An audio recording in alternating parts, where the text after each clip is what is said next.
આજે આપણે મુઠિયા બનાવીશું। આ મુઠિયાને તમે 10 દિવસ સ્ટોર કરીને બી રાખી શકશો। 1 વાટકી મેથી, 2 ચમચી દહીં, અડધી વાટકી ઝીણો લોટ ઘઉંનો, અડધી વાટકી ચણાનો લોટ અને અડધી વાટકી ઘઉંનો જાડો લોટ।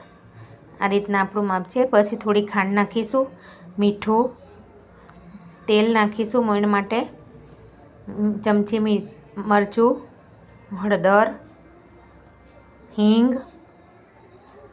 નાખવાથી ખૂબ જ સરસ ટેસ્ટ આવે છે। ધાણા જીરું અને તલ નાખીશું। તલનો એકદમ ક્રન્ચી ટેસ્ટ આવશે। આ રીતના એને મિક્સ કરી મરચાંની પેસ્ટ નાખીશું।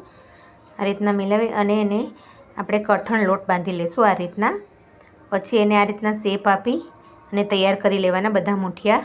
પછી આપણે તેલ મૂકી એને ગરમ તેલમાં ફ્રાય કરીશું અને બંને સાઈડથી ગોલ્ડન થાય ત્યાં સુધી તળી લેવાના। તૈયાર છે આપણા મુઠિયા। આને તમે 10 દિવસ સ્ટોર બી કરી શકશો। ચા જોડે ખાવાની ખૂબ જ